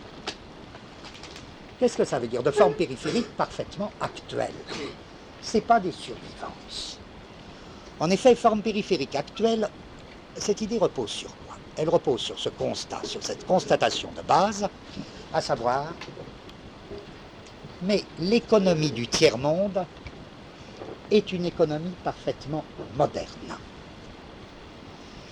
Qu'est-ce qui est typique, qu'est-ce qui est exemplaire de l'économie du tiers-monde? Ce n'est pas une économie qui serait restée à moitié primitive. C'est que c'est au contraire une économie ultra-moderne, à savoir installation pétrolière, agriculture industrialisée, du type sucre ou bien compagnie de fruits. Tout ça, c'est une économie absolument moderne. C'est donc pas du tout des formes de survivance. Mais ce sont les conditions des axiomes propres de la périphérie qui fait que le rapport de production y est complètement capitaliste. Et alors je dirais, c'est pour ça que je faisais toute cette recherche terminologique un peu tournant dans le vide, je dirais, le rapport de production est capitaliste, mais pas nécessairement le mode de production. Le mode de production, il peut être très bien quasi-esclavagiste, quasi-féodal, et pas du tout par survivance, par nature propre aux axiomes de la périphérie. Pourquoi? Et qu'est-ce que ce serait que les axiomes de la périphérie qui rendraient possible ces espèces d'états un peu monstrueux, états monstrueux où le rapport de production est capitaliste sans que le mode de production le soit. Et pourtant, il n'y a pas tellement de contradiction. C'est pour ça que ça me paraît évident qu'avant la guerre de sécession, dans le cas de l'esclavagisme américain, que les entreprises de coton, que la culture du coton et marcher avec un régime esclavagiste ne me paraît pas du tout une forme transitionnelle. Pas du tout. Pas du tout. C'est une figure de la périphérie.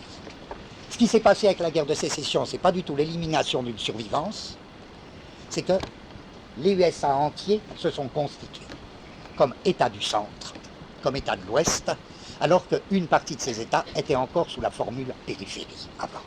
Ils se sont centralisés, ils se sont dépériphérisés. Hein? Mais vous allez voir que l'autre mouvement aussi existe. Je dis juste, évidemment, qu'est-ce que c'est les actions propres de la périphérie? Samir Amin en propose, et c'est ce que je trouve le meilleur, moi, dans ses analyses. Dans le développement inégal, il cherche un peu, il n'emploie pas le mot action, mais ça revient vraiment à ça. Il cherche, il dit bien que les États du tiers-monde sont extrêmement eux-mêmes hétérogènes entre eux, très très différents. Il distingue plusieurs espèces, il distingue l'espèce orientale, l'espèce arabe, l'espèce américaine, Amérique du Sud. Il en distingue 4, je ne sais plus quel est le quatrième. Arabe, oriental et Afrique, évidemment. L'espèce africaine qui, elle, est encore très très différente. Hein. Mais en très gros, les actions proprement périphériques, ce serait au très haut développement de la grande propriété foncière. Pourquoi que c'est une action, voilà, le premier grand action de la périphérie. Pourquoi que c'est propre à la périphérie, ça? Réponse immédiate, si vous vous rappelez nos analyses précédentes, là je fais seulement un rappel très rapide. Vous vous rappelez que j'ai essayé de montrer comment, au centre, ça ne valait que pour le sens, ce que je disais à ce moment-là, la rente foncière et la propriété foncière avaient été comme liquidées par le capitalisme dès son instauration. Et que c'était forcé. Dans la mesure où les flux de capitaux, les flux du capital, impliquaient une espèce de décodage des flux, il est forcé que la rente foncière ait été comme un élément rejeté par le capitalisme.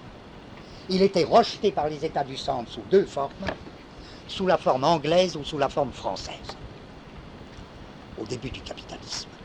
Il a été rejeté sous la forme anglaise, la rente foncière, et dès lors l'intérêt à une grande propriété foncière était rejeté par le capitalisme européen, sous la forme anglaise, par alliance avec le blé américain, qui lui ne payait pas de rente foncière, précisément parce que l'Amérique à ce moment-là jouait encore le rôle de périphérie.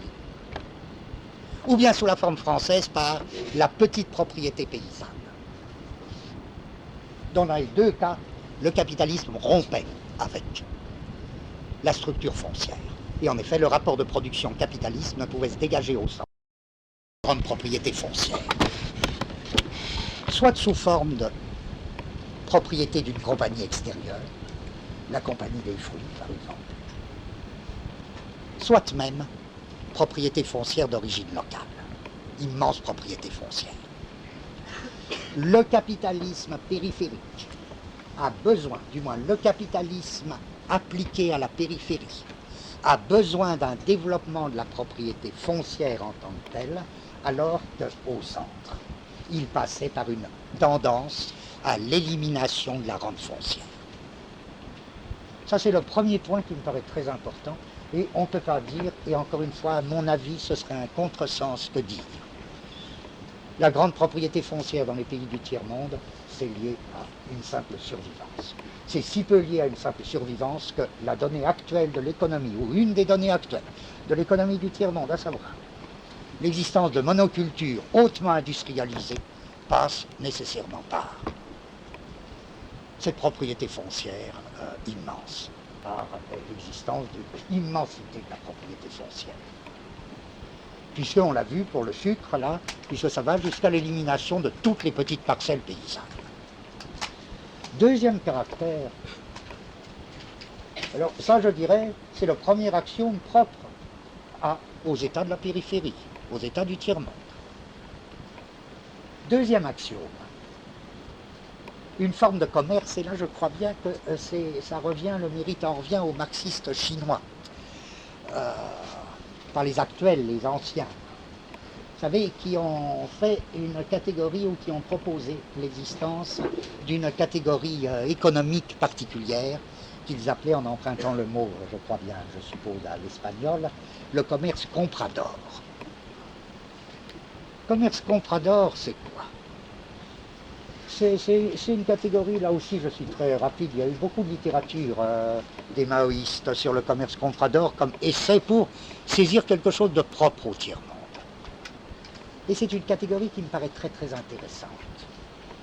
C'est le commerce comprador, c'est un type de commerce particulièrement cruel, particulièrement redoutable, qui fait, comment dirais-je, très vaguement, qui fait la relation entre le capitalisme extérieur et l'arrière-pays rural. C'est une espèce de commerce déchaîné où le rapport commercial alors implique un régime de violence et d'usure très important, où là aussi on aurait envie de dire à première vue, oh c'est une survivance, rien du tout. C'est un fonctionnement actuel des économies du tiers-monde. Je reprends dans le livre de Linhart, il y a une très courte allusion à ce commerce comprador, mais comme elle est très concrète, je la dis. Vous voyez, les paysans qui ont même plus de parcelles, avec cette monoculture sucrière, ils n'ont plus de parcelles, ils ne peuvent plus cultiver là un petit lopin qui permettrait la diversification de l'alimentation. Et ils doivent acheter. Et ils sont absolument sans défense, par exemple, devant la boutique installée sur la grande propriété et qui va faire le lien entre le capitalisme extérieur qui anime la monoculture sucrière et l'arrière-pays rural des petits paysans pauvres. Et voilà le texte de Linhart qui fait mieux comprendre que tout ce que je peux dire. Pourtant, les aliments, un paysan explique que ce qui vend ou rien, c'est pareil. Tout le monde s'est endetté pour acheter les semences et à la vente sur ce qui reste des petites parcelles. Et à la vente, au moment de la récolte qui a été bonne, on n'en tire rien. Beaucoup ont vendu toute leur récolte sans parvenir à payer les banques. Ainsi, même une bonne récolte nous enfonce encore plus dans la misère. C'est ce que Comtesse, c'est ce que tu décrivais tout à l'heure. C'est partout pareil. Ce que nous récoltons n'a pas de valeur. Plus la récolte est grande, plus il y a de faim. Question. Pourtant, les aliments sont vendus très cher. Où va la différence? Réponse. Le commerce. Non, c'est pas n'importe quel commerce, c'est ça le commerce comprador. Ici, c'est le commerce du diable. C'est exactement ce que les maoïstes appelaient le commerce comprador. Ici, c'est le commerce du diable. Il n'y a aucun contrôle. La récolte dure 3 mois, c'est une période folle. Le commerçant veut tout acheter à très bas prix. Après, il vendra cher. C'est un commerce qui implique ce stockage. Le gouvernement laisse faire. En réalité, le gouvernement ne s'intéresse qu'à la culture d'exportation. C'est-à-dire le gouvernement ne s'intéresse qu'au secteur externe, en rapport avec le capital étranger, avec le capitalisme étranger. Et c'est le commerce comprador qui hérite de la fonction très bénéfique, rapportant d'immenses bénéfices, d'assurer la jonction entre la production orientée vers le secteur externe et la consommation de l'arrière-pays. Vous voyez, le commerce comprador serait donc une catégorie ou comme un axiome des États du tiers-monde. Et on voit tout de suite, en effet, que là aussi, c'est pas du tout une survivance. Ajoutons, troisième axiome propre au tiers-monde, que la prolétarisation, ou si vous préférez la misère là, ou le devenir de ces paysans qui ont plus de parcelles, etc.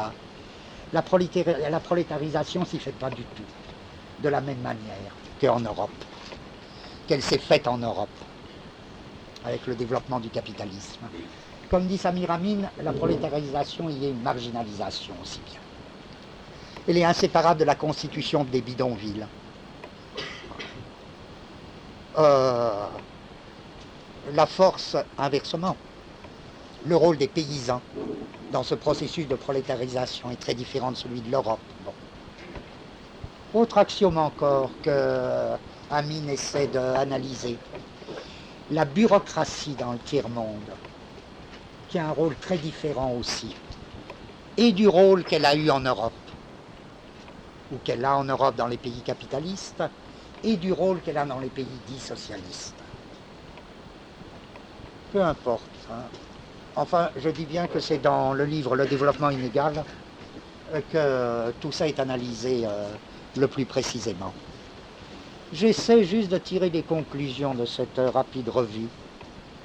Je dirais, eh bien oui, encore une fois, les États du tiers-monde, est-ce qu'on ne pourrait pas les définir ainsi que, dans beaucoup de cas, le rapport de production y est capitaliste, mais le mode de production n'y est pas capitaliste.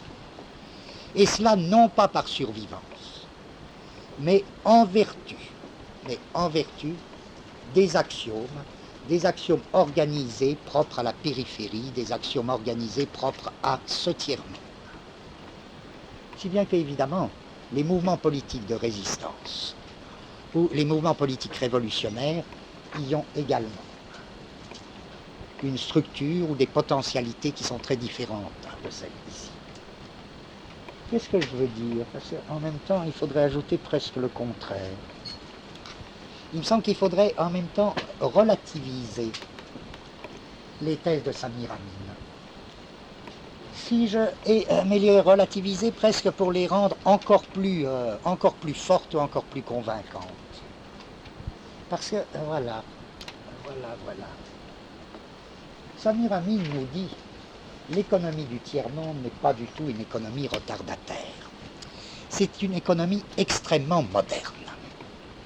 Du type, encore une fois, métallurgie, grande métallurgie, pétrole, agriculture industrialisée. Donc l'économie du tiers-monde, c'est vraiment pas... Je veux dire, c'est tout déformé, la présenter comme une économie en voie de développement. C'est ça, c'est déjà là qu'il y a le mensonge abominable. C'est pas du tout une économie en voie de développement, c'est une économie. On ne peut pas dire que, par exemple, la monoculture du sucre dans le nord-est brésilien soit le signe d'une économie en voie de développement. C'est une économie follement moderne. C'est une économie de haute industrie. C'est même pour ça que la situation est tragique.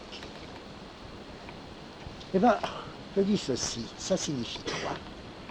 On dira, qu'est-ce qui a permis ce déplacement de secteurs économiques hautement développés dans le tiers-monde? C'est même ça qui distinguerait ce qu'on appelle le tiers-monde des anciennes colonies. Dans les anciennes colonies, il y avait une économie non développée. Et ce qu'on appelle le tiers-monde aujourd'hui, il y a des cas, par exemple l'Afrique, elle poserait toutes sortes de problèmes, ça dépend quelle région d'Afrique. Il y a des régions non développées, etc. Mais ce n'est pas ça qui pose le problème aigu du tiers-monde. Le problème aigu du tiers-monde, c'est qu'il est l'objet d'une économie hautement développée. Une économie complètement tordue, d'une économie complètement nocive, d'une économie catastrophique, mais hautement développée, hautement industrialisée. Qu'est-ce qui a permis ce transfert d'une économie développée dans le tiers-monde? Ce qui l'a permis, c'est précisément notre loi du capital. À savoir que le centre s'est réservé de plus en plus, provisoirement, je ne suis même pas sûr que ce soit pour longtemps, le centre s'est réservé de plus en plus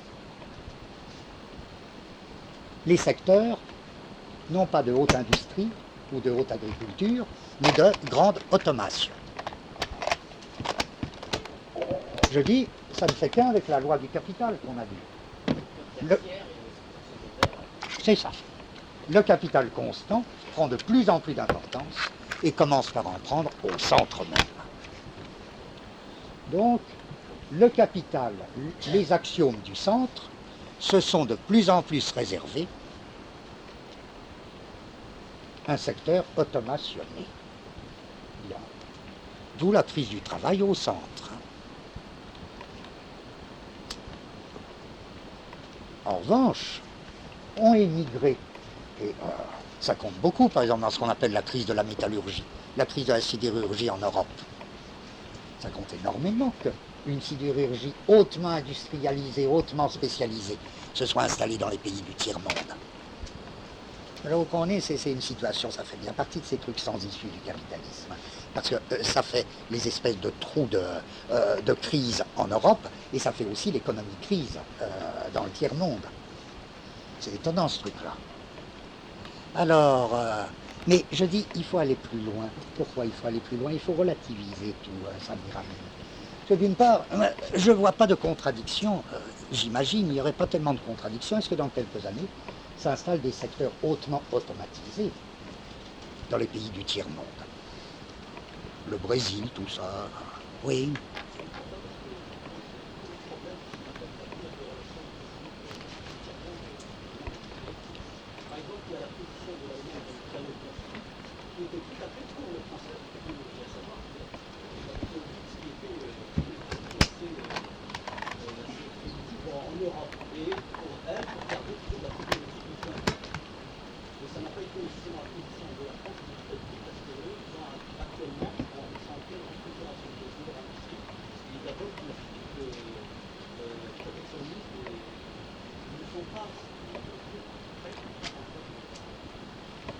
Possible, moi je ne sais pas. Laisse-moi finir, tu diras si tu es d'accord ou pas. Parce que voilà ce que je me dis comme ça.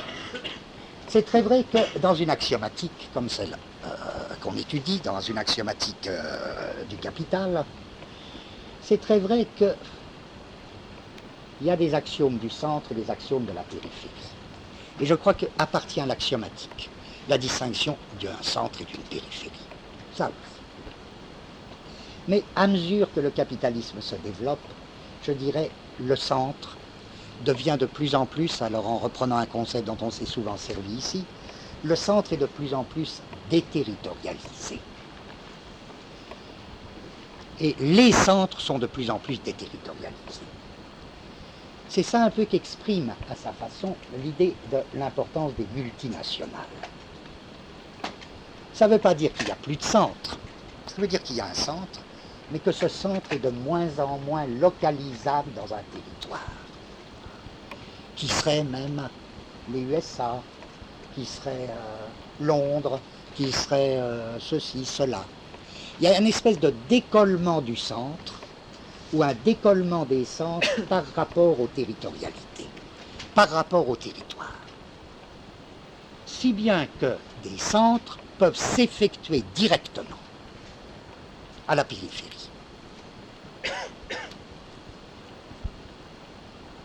Vous me direz qu'est-ce que ça changera? C'est cela seul qui explique, il me semble, le retournement du mouvement qu'on vient de voir. À savoir que, au centre, en même temps que s'accroît l'investissement du capital constant, se produit une force de travail, une crise du travail, c'est-à-dire le travail qui passe de plus en plus sous des formes noires, précaires, intérimaires. Ça veut dire quoi? Ça veut dire qu'il faut penser, il me semble maintenant, et on sera amené à le penser de plus en plus, l'existence non seulement du tiers-monde comme périphérique par rapport au centre, mais l'existence de tous les tiers-mondes intérieurs au centre. La tendance et la distribution du capitalisme, qui implique cette distinction centre-périphérie, fait qu'en même temps tout s'échange. Le centre décollant de plus en plus par rapport au territoire, pouvant s'incarner, s'effectuer de plus en plus directement à la périphérie. Inversement, des zones de véritable périphérie se creusent dans le centre.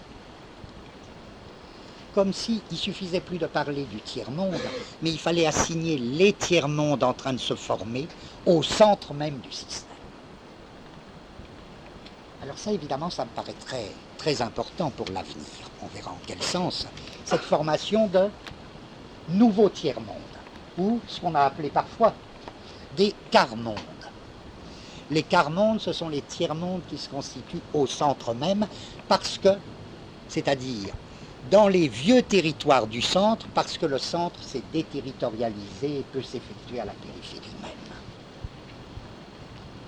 Pour conclure ce point, je voudrais juste dire, alors reprenons ma question, ma troisième rubrique qui était bien modèle de réalisation et isomorphie. Je peux donner plusieurs réponses, je peux dire oui, finalement, toutes les formations étatiques, tous les États modernes sont isomorphes par rapport à l'axiomatique du capital. Simplement, ça ne veut pas dire qu'elles sont homogènes. Ça veut dire simplement que c'est la même axiomatique qui s'y réalise, dans des modèles différents. Autre réponse possible, non. À la limite, elles ne sont même pas isomorphes. Par exemple, les états du centre peuvent être dits isomorphes. Est-ce que les états du centre et les états de la périphérie, du tiers-monde, sont isomorphes? Bien des choses nous donneraient envie de dire oui. Je veux dire, là, chaque état du centre, c'est plus le vieux régime de la colonie, c'est vrai. Mais c'est presque l'isomorphie qui a remplacé. Je veux dire, moi, ça me paraît évident que si vous prenez les grands états du centre, chacun a ses isomorphes dans le tiers-monde. Par exemple, le régime Centrafrique, là, le Bokassa, hein, très isomorphe à la France. Bon, y a des États africains très isomorphes à l'Angleterre. Il y a des États, comme quelqu'un le disait à l'instant, il y a des États qui sont isomorphes à la République fédérale allemande. Chacun les siens. Il y a des rapports d'isomorphie très curieux, avec pourtant une hétérogénéité très grande entre ces États. Bon, qu'est-ce que ça voudrait dire? À la limite, on peut parler d'une isomorphie entre ces États tout à fait hétérogènes. Mais je dis à la limite aussi, on peut très bien dire l'axiomatique supporte une certaine polymorphie. Et en effet, l'axiomatique du capital implique ou supporte des États qui sont capitalistes à la fois par le rapport de production et par le mode de production. Des États qui ne sont capitalistes ni par le rapport de production ni par le mode de production, et qui seront pourtant des modèles de réalisation par rapport à l'axiomatique du capital. Et enfin, des États, comme typiques d'un certain nombre d'États du tiers-monde, qui sont capitalistes par le rapport de production et pas par le mode de production. Or, tout ça définit des couronnes d'axiomes, des couches d'axiomes distinctes, et avec en même temps transfert des types d'axiomes d'un point à l'autre. Pourquoi? Parce qu'encore une fois, j'essaie d'insister sur ce qu'il y a dans l'économie mondiale, c'est le caractère de plus en plus déterritorialisé des centres de décision. À savoir que c'est stupide lorsque l'on pense en effet à une espèce de gouvernement mondial comme caché qui prend les décisions. Même la trilatérale, c'est pas ça. Les centres de décision sont vraiment de plus en plus en état de décollement par rapport au territoire. Si bien qu'une décision qui aurait une importance mondiale, on y trouvera toujours des multinationales, mais elle peut très bien être prise au Brésil et en fonction de l'état du Brésil actuellement. Elle n'est pas forcée de passer par des organismes centraux. Parce que, d'une certaine manière, il y a eu un décollement du centre. Si bien qu'encore une fois, à la fois, le centre peut s'installer directement à la périphérie et à charge de revanche. L'ancien centre, le centre territorial, peut être creusé par de véritables petites périphéries qui montent. Bon, alors je dirais oui, l'axiomatique, là, dans ce cas-là, mais on retrouve une idée chère aux mathématiciens. L'axiomatique, elle supporte, dans certaines conditions, non seulement une hétérogénéité des modèles de réalisation, mais parfois une véritable polymorphie. Encore une fois, toute la question pour nous, c'est qu'est-ce qui dans tout ça donne des raisons de croire que c'est pas foutu. Hein. Bien, quelle heure il est? Midi et demi. Bon. On continue un peu ou vous en avez assez? Hein, vous en avez assez? Bon, alors on arrête. Hein. Bon, je terminerai sûrement la prochaine fois. C'est bien parce que qu'est-ce qui se passe pour... Ah oui, la prochaine fois aussi, je vous demande. Alors, après Pâques, on fera donc autre chose. Hein, ce sera fini tout ça. Réfléchissez sur ce que vous souhaitez qu'on fasse. Hein, on en parlera un peu la prochaine fois.